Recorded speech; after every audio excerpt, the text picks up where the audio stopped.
Ladies and gentlemen, boys and girls, children of all ages, welcome back to the cast with the most opinions and the least information. Thanks for joining us in the study of what it means to be human and where exactly does your poop go after you flush it. Please enjoy the show as we explore these topics and many more with the crew that is We Regret This Already. Howdy. What's going on? Howdy. Welcome to the cast. Thank you for having me. Today is a very special episode. We are doing the beginning of Color Me Blue. It's a very special, I guess, a segment here we're doing on We Regret This, where we kind of sit down with blue collar folk like myself, and we speak the trade. And this is episode 1 of that segment, and we have with me Mr. Hayden. He is my apprentice in the field. The Padawan, or what's the my young Padawan. What's the tricky version? Because I know you're not into Star Wars. So the Trek version of that would be it would be the apprentice, like the Klingon apprentice. Like it's really escaping me. My Chadich. Chadich. You're my Chadich. Fair enough. I'll own it. There you go, Chadich. All right. So, Mr. Hayden, how long have you been on plumbing? Plumbing, 2 years now. 2 years. Total. But before then, I was in water restoration for about a year, and then general construction in between that. Okay. And so you've been in the trade for 5.5 years. 5.5 total years. But how long you been bending water, would you say? Bending water 2 years. 2 years. Water bender. That's what we call ourselves. At least the cool plumbers do. But 2 years. Okay, so you almost got your hours in for your tradesman, or how's that looking? It's coming up. Factoring in, I didn't even think about the first year at a different company. So coming up on a tradesman. Wow, that's exciting. For everybody listening, here in the state of Texas, we have to earn our licenses by putting in the time. We have to put in the hours. Okay, so about 2 years is enough hours for an apprentice to acquire their hours to become a tradesman. And then you need about another 2 years worth to become a journeyman, and then a total of 4 years as a journeyman to become a master, or at least that's how it used to work. They're making some changes to the law, or they already did, which I haven't really kept up on. I know those are the rules that I remember, but I think they were planning on making it a little easier because we need more plumbers. Very true. Yeah, we're kind of running low in the field out there. Do you know how many plumbers there are in the U.S.? I just looked it up before you got here. What? Give me a number. What do you think? Plumbers as in certified journeyman and above, or just everyone from like apprentice to master? Pull that up to your so like plumbers total. Plumbers total? Yep. Less than 10,000. Less than 10,000? Here, let's check the figure here. Less than 10,000. Let's see how many plumbers. What do we got here? What was the amount of plumbers? It's 500,000. Way off. Yeah, there's 500,000 plumbers in the U.S. All right, as of 2024. Which, hey man, that's a solid number, dude. You got to think there's actually more states than Texas. You never really think about those other states. And then is that factoring in plumbers retiring? This is actually factoring in the pipe fitters, the steam fitters, Okay, so everybody all scopes of plumbing. Yeah. Okay. Yeah. How many do you think, but there's a retire rate. How many do you think we need a year to replenish those old bastards? Across the map, at least 50,000. 50,000? Right around there. Okay, again, another question that I looked up, and you're right there, dude. 44K. Wow. That was a really great guess, Hayden. Thank you. Does that come from your experience in finances, that you're really good with numbers? No, honestly, I just reached my hand to the cookie jar. Yeah, that's what I found there out. you go. Beautiful little jar. I love it. Nice retreat. So we need about 44K a year to replenish all the old bastards that are either dying or retiring. It's interesting. If I was a business owner I would see this as an opportunity. But even as an apprentice, you know, what gets me up every day, aside from the great people I work with, Mm-hmm. and looking forward to helping people and, you know, providing value for time and getting paid for that, which is really fulfilling for me, which I'm sure is very similar to you. Mm-hmm. Is that, you know, as an apprentice, you look to the future. You're seeing, you know, in the next 10 to 20 years, what does this look like? Yeah. And by them saying that there's going to be a shortage, in my mind, that means one of two things: either more work for us because it's not going to go away, and also better pay. You know, Yeah.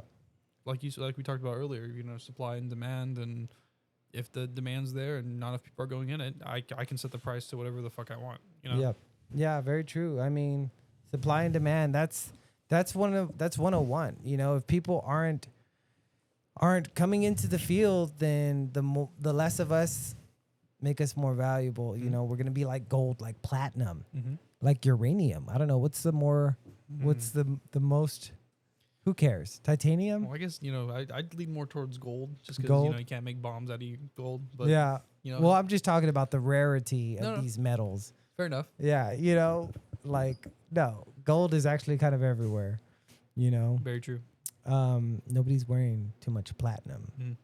You Or know, I think rubidium, which is something that not a lot of people. That's one of the higher ones now, more than platinum. really. But you know, there's no jewelry being. I don't know what it's used for. Huh. But yeah, no, it's a very interesting notion, and it gets me excited because, you know, my day to day right now is I'm making just enough to get by. You know, I'm not thriving by any means, but I'm moving in the right direction. I'm gaining experience. I'm gaining knowledge from you, which is, you know, I'm very grateful for in the Yeah, field. you're welcome.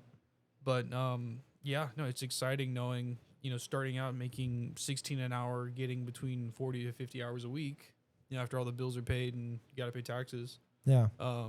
You know, it's exciting seeing what the future can have versus just staying stagnant. Yeah, definitely. I mean, I remember working as a cook, Mhm. you know, in a restaurant. I did that for 8-9 years.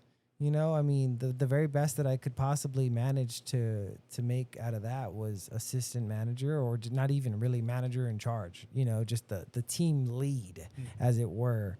You know, which came with a little bit of a pay bump and more responsibilities, more hours, and you know, you're pulling down 60 hours and not enough in the check. Right. You know, and then there's no promise of advancement in a place like that. I mean, general manager, it's just, you know, ugh. But with the trades, you know, it's very different. Mm-hmm. As soon as you step into the work side on your very first day of the job, you know that you're doing something much different than before. You are actually contributing to society in a way that's meaningful. Now, what I mean by that is not to say anything bad about people who serve our food, because it's meaningful to be fed. It's like I had that job and I worked damn hard at it. You know, I gave it my all, and that's why I worked up to manager. Right. But at the same time, you know, my aspirations were just higher, and you know, I felt at home fixing people's problems, being a problem solver, being somebody one can depend on in a pinch, and when their house is flooding, you know, and they call you over and they need you to help out, and you know how to do it. It's the most satisfying thing in the world, you know. I feel like that ties into, and obviously women can be great plumbers. Oh yeah. But in terms of being a man and like stepping up and being a problem solver and being capable, for me, it's very fulfilling. You know, wanting to help, wanting to fix, wanting to really fix problems. Yeah. And being the person to do it and being like, oh, okay, no, it's done. You Yeah. know, don't have to worry about it anymore. No, I agree. I totally agree. It's something about like the instant gratification of solving a problem there and then, knowing it is solved and not waiting a week for paperwork to go through or some kind of just nonsense that you would receive in some different job. Yeah. You know, like, and unless you're cooking for somebody and you get to see them enjoy the food and they tell you, hey, great job, then you don't get the satisfaction of working in the fast food or the managed, you know what I mean? Because there's a whole division between the kitchen and the enjoyment of the customer. You know, like that's that's why I liked working at Lulu's for a long time when I did, Right. because they had a big old open galley that you can see the cooks working on your food, and you know they had this sign hanging from the galley that said "Never trust a skinny cook." And I would always turn that motherfucker around when I start my shift. Like, fuck you. You can trust me. Like, God damn it. I'm going to cook your food. It's going to be great. Right. And in fact, because of my work ethic, it always was great. I made the best and the biggest chicken fried steaks. It's got to hold the unbreakable record there. I can say that with confidence. Yep. That's awesome. Yeah. I think about when I was in finance for a little while, and you know the value that that you're supposed to approach, you know, clients is, you know, you're giving them value. You're either, you know, showing them how to be tax efficient, showing them how to plan for their families, which, you know, 90% of people they don't have any sort of planning, which, you know, being where I'm at now, I get, you know, if you're living paycheck to paycheck, you can't exactly save peanuts for a rainy day. But at the same time, it definitely made me realize that once you do progress and make more money over time, it is extremely important to have a savings, because like insurance can wait between 6 to 8 to 12 months to pay you. So while you're hurt and can't work, and you know work's not going to take your workman's comp, right? But does that really cover all the bills? Oh, yeah. And from there, but the value I see with plumbing compared to that, you know, making the wealthier or helping, you know, everybody. Yeah. It's far more fulfilling. Yeah, that's another good point. Is in my job I feel like a servant of the public. Like I am fulfilling a public service. You know, like I'm doing community service. You know, for people in need, and it's a good deed, and I feel great doing it. It's very fulfilling, and that's why I love my job. That's definitely one of the reasons why I love my job. You know, get the instant gratification is probably top. The second is the fact that I get to be a contributing member of to my community and the society in a way that is meaningful and that is respectable. You know, there's very few people that don't respect plumbers. Well, they might like have kind of an icky kind of Like we'll keep it vague, but like the guy that me and you ran into, like saying that right. Well, no, I mean, like, okay, so one time I was snaking a drain at a lady's house. Okay. And I think I had an apprentice with me, my buddy Paul. What up, Paul? I think, yeah, it was he and I. We were snaking a drain, and this lady comes and brings her kid to us, like in a little. We're in a half bath. Okay. So it's just the lavatory and the commode. You know, that's what a half bath means, ladies and gentlemen. And so we're in tight quarters, running the machine, and she comes like to bring her little son to the doorway, and she literally says to him, like, "See, this is why you stay in school." Yeah. Oh my God. Yeah. How long ago was this? Well, Paul was an apprentice, so that had to have been at least 4 or 5 years ago. Was it Paul? Let me know in the comments if you're watching. Getting some details, right? Was it from like an affluent neighborhood? Like an affluent house? It was in Converse. It was in Converse, Texas, man. It wasn't like a big deal. Like it was just some lady, you know, trying to teach her kid a lesson. How old was the kid? Like he was definitely in elementary. Like this, like way too young to even understand what was really going on. Or he's just looking around, like yeah. But she felt it like this is an opportunity. This is a teachable moment. This is a teachable moment, bro. Yeah, that's I could see. Okay, so yeah, no, I mean, like my family, right, is mainly white collar. Like my brother went to school and is a really well nurse now up in Portland. And then my other brother is at SMU. So nice. they're killing it, and they're heading. And my dad's a doctor. Oh wow! So very different. And I told him my plan and told him about getting into real estate. Ideally, as soon as possible. And there are ways to do it that really you can start fairly early. It's just how you structure it. But, you know, this white collar versus blue collar mentality of money making, you know, it's like if you're willing to sweat and put in the work and hours and ideally plan, I know tons of white collar people that make far less than what plumbers do, you know, and then they're in that sort of threshold of, you know, you can work their way up to management within 10 years, potentially make between like 50 and 60K. You know, nothing's guaranteed. I mean, anyone can get fired, but within 10 years compared to plumbers, I mean, you like you said, you get certified. I know plumbers that are making well beyond that. Yep. Yep. Yeah, my last job I was at about 63K as a plumbing supervisor. Yep. I'm not making that much less now, to be quite honest. Yeah, you know, so as a journeyman plumber, it's, you know, it's okay, dude, you know, and then you get your master's and then that comes with a pay raise as well. And the only reason why I haven't gotten my master's is because I've worked for companies that really didn't it didn't really matter if you got your master's, you know, they're still only going to pay you for your journeyman. Right. So, you know, small mom and pops, you get the benefit of kind of having a relaxed gig, you know, it's real chill. But then, you know, you don't get paid as much as the market worth. Sure. That makes sense. Yeah. But moving to the future of plumbing, what do you think about, let's say, robots doing our job? So I know amongst AI and a lot of, I mean, thinking back, let's just say 5 years ago. Yep.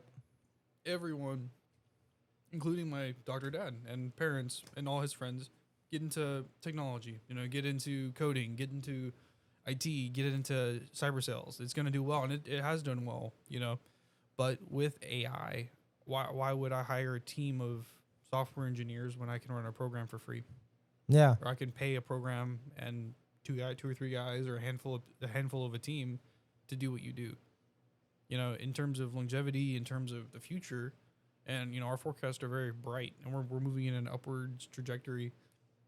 You know, robots, at least in our given time so far, they're not going to take our jobs. Okay, so you don't think a robot can do what we can do? Going from house to house. Okay, so service calls? Like Yep. commercial? Just a robot running service calls, going from house to house. Give it a Man, that would throw be it in a something. truck. You got goddamn a Tesla bot. Okay. Okay, look at them. Hold on. Let's pull up some of these. Let's see what these guys I look like. actually got a few of them ready to go here. Man. South Park was right? They're taking our job. They took a James. Look, this is something from the Robo store for $21K. That's a very affordable robot. Yeah, I don't know how tall it is. That looks very humanoid to me. It's like this big. Yeah, it sits on the table. Get out of here. We got another Robo store robot here. It would be cool to see with plumbing if we could throw that dog under a house. Yeah. Instead of crawling. Oh, there's your leak. Yeah. Right. And guess what? You put you put some crimpers in its mouth. You put some jaws, crimping jaws. ProPress. ProPress, ladies and gentlemen, is a new type of apparatus, a new type of device for the means of basic connecting joints and fittings to each other and pipe. It's typically used with Viega. I mean, there's all kinds of different applications. It can crimp PEX pipe. It could crimp copper pipe, and then we got the steel mega press that crimps steel pipe. So basically, there's crimpers now that do something. You know, it's been going on for what, 20 years now that those have been going hard. About 25, 30 years. They're, in terms of the plumbing world, they're fairly new. You know, in terms of the scope, because soldering. You know, I remember plumbers that would have to. I've never seen it, but I've spoken to them where they'd have to pour lead. Yeah. And fuse pipes, and they did that. Yeah. To fuse the joints between the two pipes. It's called lead and oakum. Yeah. And going from that to ProPress, I mean, what would take? 20 to 30 minutes. Yeah. For a job you could knock out in under 10. Yeah. So imagine that, putting some goddamn ProPress jaws in that dog's mouth. This is what a Tesla robot looks like. Look how serious that bad boy is. That sucker is alive. Look how sleek and he's got a belt buckle. And the fingers, so fingers He's can got move. dexterity, brother. Wow. He can operate some wrenches. Tell me he cannot. He just needs a little more practice. So like different tool brands will come out with robots. So we got the Milwaukee robot, we got the DeWalt, the Ryobi, Makita. Don't forget Rigid. Why do we always forget Rigid? Rigid, brother. All right, Rigid, sponsor me. I love your tools. I'm the only one left still buying them. He tells everybody. I tell everybody about it. Everybody. Like at this point, like every time he talks about it, Rigid should send him a royalty. Yeah. If it's like $1. Yeah. Now, I'm not gonna let what's the other brand? What's that other one that you talk? The one you keep talking about? Oh, Makita. Makita, yeah. Makita. Or Makita or Milwaukee. There it is, Milwaukee. I'm not going Milwaukee. Nope, not me. Yeah, I'm impressed with your Rigid tools. I will say that. I haven't been around them that much. Yeah, they're good tools. They're really good tools. They're good fucking tools. Rigid makes a solid tool. Rigid makes a rigid tool. All right, plug it. Let's take a quick break here. Are you sick and tired of being sick and tired? Do you feel like your life is just passing you by? Are you annoyed when the guy in the commercial asks you question after question like, get to the point, Mr. Announcer Man, what are you selling me? Well, I can't help with any of that, but I can offer you this. A podcast. It's called We Regret This Already. Wherever you'll find this podcast, you'll find the remedies to the woes of life. It's called We Regret This Already, and it's available wherever podcasts are available. And if not, well, look everywhere else. It's called We Regret This Already. Join us there.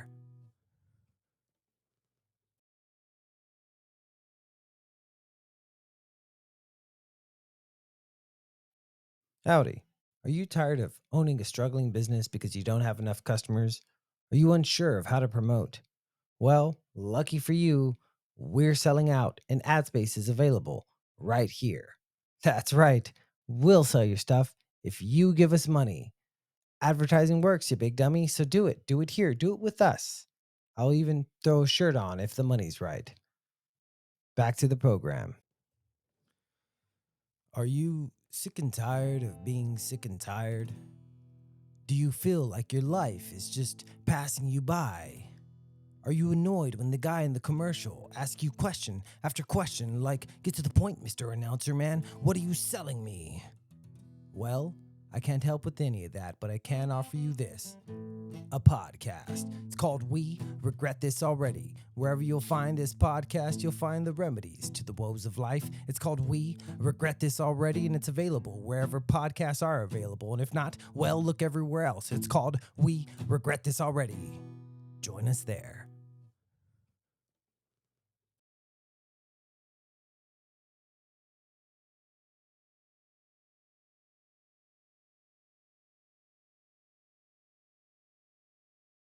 And we're back. Okay, so robots in the workforce. Now, after seeing these pictures, it's almost undeniable, brother. Look at them. They got them fingies. You got the dog with the jaws coming at you. I mean, Well, you figure Amazon is already doing it on a larger scale with like rudimentary task, right? Carry object from point A to point B. gotcha. Put it on conveyor belt from there. I mean, it's mainly autonomous. I mean, granted, they have people in factories, but they're moving that direction, which makes sense. But okay, here's a question: at what point do you believe these robots can perform skilled labor? I think it's only a matter of practice. Just like everything with AI, they just have to get it down. After repetitory movements and repetitory actions, they'll become a pro at it. They'll do it quicker than us. And if they have hands that can just put on a little jaw or whatever, whatever tool they need, a little wrench, then all of a sudden now they're incorporated a part of the tools, Right. And they are the tool. It would be ridiculous to think that with these kinds of innovations in our technology, that we would be safe in the future. Okay, so what scope though? I mean, you could. Are we gonna? Let's just talk about the next 20 years. Uh-huh. So in terms of that scope, because I mean, you could argue. I mean, it makes sense in the future. In the future, but like the scope like the scope of where, in the next 32 years until I retire. No. okay. But people will be buying these suckers to Mm. do their chores around the house here within the next couple years. Look, I mean, that one right there is they look pretty goddamn affordable, man. I don't know how big they are again. I'm pretty sure they're little tiny guys. So would a person need to be involved in the? Would you have a robot drive around and do service calls? Yeah. So completely autonomous. Yeah. I mean, Wow. you already have autonomous driving, you know what I mean? So okay, here's a question: how long, assuming this technology exists in the near Mhm. future, how long would it take for the, let's just say, the average consumer to feel comfortable having a robot come into the house? Well, I think slowly but surely we have been kind of, I guess, vetting our own selves to accept more robots around. Hmm. At the Circle K, there's the little cleaning Mhm. robot on the floor. I am cleaning the floors. Right. It's kind of cool. We're all cool with it. Oh, slow. So it's like a slow. Yeah, it's a slow Okay. kind of like Mm. yeah. We also have the Roomba, the little goddamn vacuums. Right. That's already a feature in most homes. Yeah. Okay. No, you're not wrong. We've been integrating all kinds of new tech into our homes, like the smart thermostats, the lights, the doors, doorknobs and locks. Okay, so quick question. So in terms of, let's just say, simple plumbing task, right? Replace leak in wall or auger line. Yeah. I just think about, yes, robots could solve those problems fairly easily. Mhm. But the more complex they get, like, it has to find the leak. It has to, diagnose the problem. It has to, if there'd be a way to intertwine, I don't want to say the human element, but the human, I guess, there's something human that needs to intersect with robots, because robots can analyze and deduce and pick the best probability, but is the fact that humans made the robot or made the AI, is that the human touch? Well, yeah, I mean, are you asking like where does it become robot and not human? Or where does it become, where, like, what's the threshold for the robot to solve all plumbing problems? Like every single, like, the extinction of plumbers, right? We can't do the job anymore. We've been, a robot can do our job, thus plumbers no longer exist. Yeah. When is that timeline? Right. That's the question. I mean, I see, at least for even till I retire, let's just say when I'm 60, right? Hopefully not, I don't retire at 60. Hopefully I retire far before then, but knock on wood, you never know. Yeah. Yeah. God willing, we work for the rest of our lives and Does it ever, it's kind of a weird thought I had the other day, but like, do you ever see plumbers that are like older plumbers, right, that are in their like 60s and 70s, and you're like what, like, why are you still working? yeah. Like, what did I do? Like, not what did you do wrong? That's not what I'm trying to say. Like, what? I mean, some people just love to work. Like, my Yeah. dad loves to work. Even if he had all the money in the world, he'd work till he died.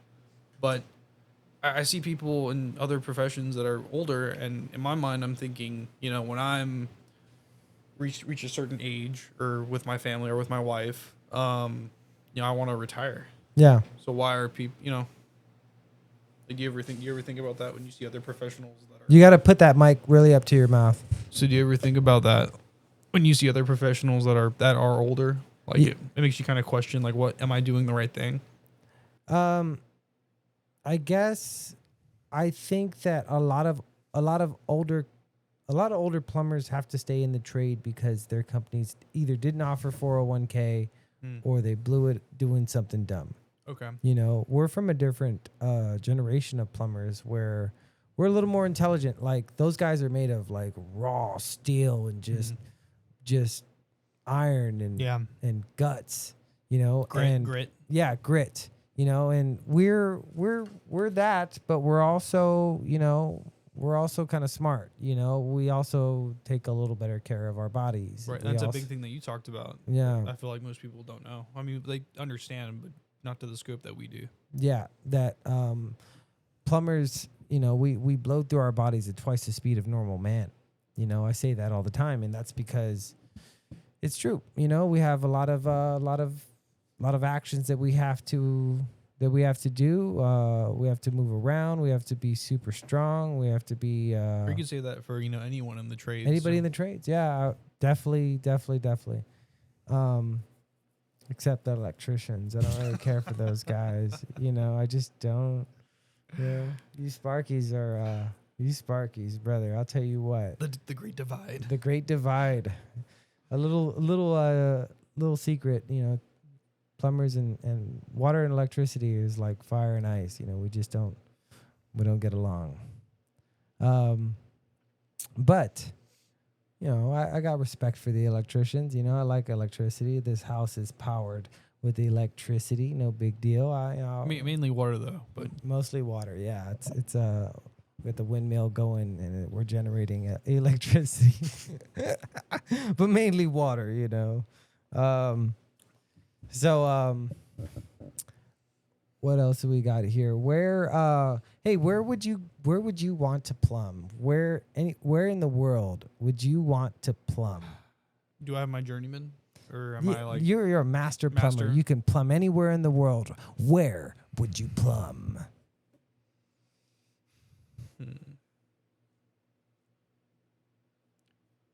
I think it'd be cool, just in terms of travel and the fact that I am single and I don't have kids, to get into like the oil industry, like in Qatar and in Dubai.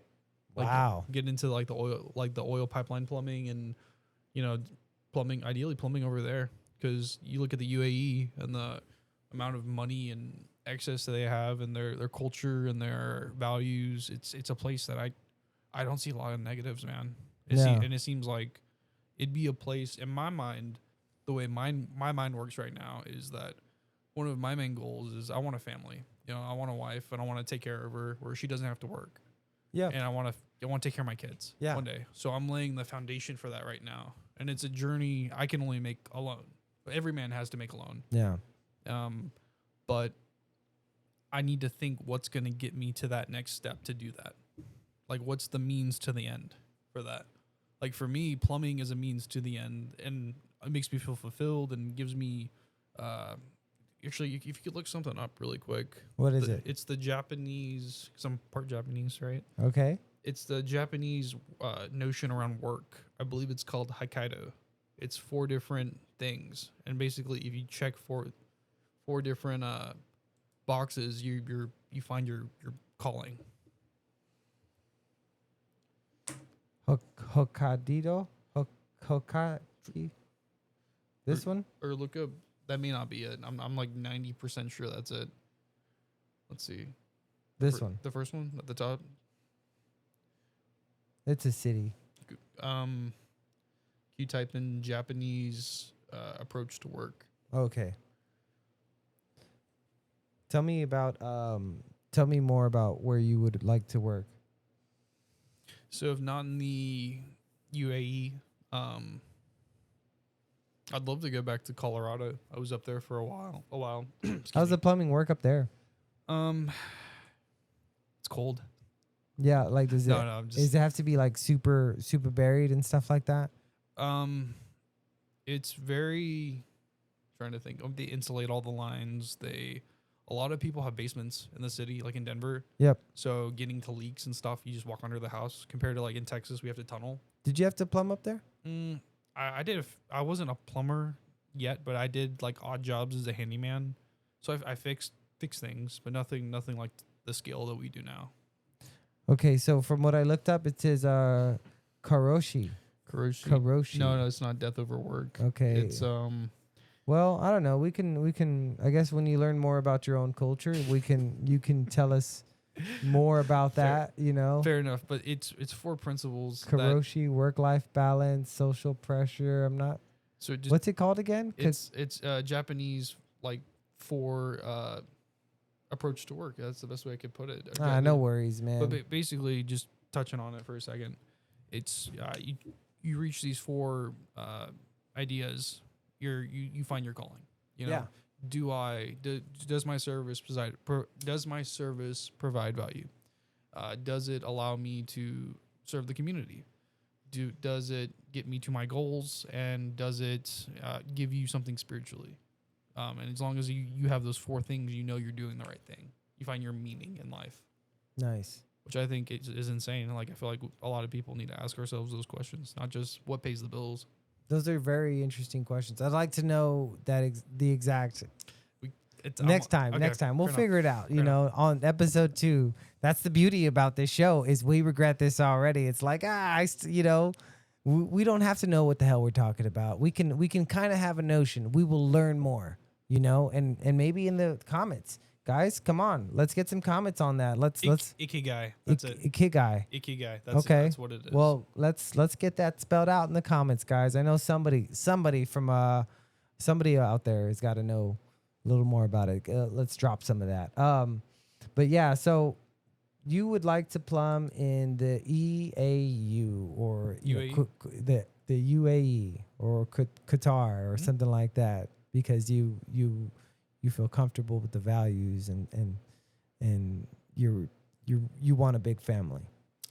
Not necessarily big, but a family and be in the position now where, you know, my future wife won't have to work or she'll. So that's interesting because I was talking about like what kind of cool places you think would be like where cool would you plumb and but you went to the oil field, which is cool. Mhm. That's fucking rough. You know what I mean? Though that's where I don't know, man. That those kind of men's are made of something else. But I think I would like to plumb somewhere in, I want to say France. Really? Because it's real old. Oh shit, dude. So you're okay. Well, you figure rust pipes probably is a big one. I just want to see what the hell they did over there. Like the plumbing. I just want to see what y'all do. You know, single-handedly saved Venice from sinking. You know, I just want to see it. Yeah. I want to see everything. Like we're talking about some old plumbing, brother. Are we talking like Roman plumbing, like that? Like Let's talk about Roman plumbing. We got Roman lead aqueducts here. Wow. That's the very first lead plumbing. You know, incredible. look at that, how it's folded over. And it was at an angle. Those arches, they were built at a slight angle to Yeah, give give it. it downhill full. First rule in plumbing. Let me tell you about this. Hayden, do you know the 3 rules of plumbing? Not my personal rules. The 3 rules of plumbing. Let's see. Remember we talked about them. I have to say this in a nice way, but I guess the customer's always wrong. No. Those are my personal rules. Look I'm both talking ways about before, the 3 rules of plumbing. So first rule is shit rolls downhill. Yep. Yeah. The shit rolls downhill every time. It has to have downhill pitch. Otherwise, you know, you'll never, shit rolls downhill. So you pitch the pipe in a way that it's down to a certain degree. And that's the first rule. The second rule is you never bite your fingernails. Ever. You know, you just don't do it because of the dirty work. No fingernails. The dirty work that we do. And then the third rule, and I'm not sure why it's a rule, I think it's more of a respect thing, is paydays on Friday. That has, I don't know why that's in there, but it's a part of it. Moving on. You know, those are the 3 rules of plumbing. Do you remember the credo, the plumbing credo? I can't say I do at this given time. Oh, man. I told it to you. And I know one of the main ones, but it's not the creed. No. The plumbing credo is protecting the health of the nation. That's what it is. Okay. Yeah. Protecting the health of the nation. Got it. The plumber protects the health of the nation. And we do because without sanitary drains. And Man, we'd have the Black Plague again, essentially. I mean, just the scope it could go if that's a great way to view it. I never viewed it like that, but if we didn't do what we do amongst other professionals, um, I mean, disease yeah, and just I mean, typhoid. death would be everywhere. Yeah, gross, Oof. disgusting. And yeah, we don't think about that. Like Mm-mm. that's definitely got to be the case in other countries. That don't have as good of infrastructure as ours. That's why I'd like to go check out France's plumbing, see what the hell. Like that's old stuff, man. Man. I don't know how old their plumbing is, but I'm sure they still have some stuff laying around. True. You So know? like you want to go back to ancient plumbing. Yeah, I want to see Okay. some old stuff. I want to see where Man. they're still using lead for water pipes. Okay. I've actually seen a house off of 36 in by St. Mary's College. Okay. They had lead plumbing, lead water plumbing. Wow. Yeah, there was a lead nipple coming out, dude. I was like, damn, lady, you need to replace all your water lines, Mm. And of course, she's an old lady. She can't do that. What do you do? Right. What can I do? There's nothing I can do. I could just try to educate her and inform her. Of course, at that point, it's really nothing else. Nothing else to be done. True. Yeah, that sucks too. It's like lead poisoning. Jesus Christ. You have a lead nipple lady, and she's like, "What?" Yeah, fucking lead, man. So, do you know where the word plumbing comes from? Plumber? Mm. Plumbing? Plumbing, the word actually comes from the periodic table right here. Look at this. What is? Let's look for lead. We are right here. Element 82. Lead. Okay. So lead, element 82, the actual name in Latin is plumbum. Plumbum. Yeah. Wow. They just stuck. It's like, yeah, those guys mess around with that. Yeah, plumbum. Plumbum. The meaning from lead is plumbum. So that's why when you look at the 82nd element, it says PB instead of LD, instead of what it should be. Right. It's plumbum. So that's where the word lead comes from. It comes from plumbum. Wow. Yeah. And that's where we get our names from lead, from plumbers, from plumbum. Never would have guessed that. No, of course not. Now this is the history that you get on this show. This is why we love. This is why we wanted to do these segments. It's this little cool stuff like that. You plumbum. You should go to the boss one day. Say just nonchalantly, "What's up, plumbum?" Well, yeah, he's not a plumbum. He's just the boss. We're plumbum. Oh. The plumbums have arrived. That's what I'm going to tell the next guest. No, the next customer. I'm going to be like, the plumbums are here. What do you think? It could work. It could work. We could do the meow thing. The meow. Yeah, it's worked. I've done that one before. It's hilarious. Well, I think we should close it up now. Do you have any final thoughts for this cast, for the first episode of Blue Collar Cast? The first guest of the first episode of the Blue Collar Cast. The Collar Me Blue Cast. That's what it's called. Officially, it's Collar Me Blue. That's what we're calling it. Collar Me Blue. Collar Me Blue. You are the first guest on Collar Me Blue. I plan to have you back several times as my apprentice, and as you grow throughout your career, we're gonna get you that tradesman. Get that going. I'm excited. Yeah, no, very grateful you had me on, and Yeah, whatever Bobby says, go with it. Yeah. Even if you have doubt, just go with it. And 9 times out of 10, it works out. Right on. I dig it. I appreciate your final thoughts. I will like to wrap it up with some final thoughts, and I want to say thank you to everybody. Appreciate all the love, all the subs. Drop a like, drop a comment. I did have to change the name on YouTube's because it wasn't coming out correctly. People were trying to find it. They couldn't find it. I had to change the name to the proper spelling. That's what's going on there. Of course, we wanted to be rebels and misspell it, but we were unfortunately unable to do that, and it still makes sense because people couldn't find the cast. So it's got to be findable. They can't enter a secret password and it still not work. So until next time, thanks for joining us. Bye, everybody.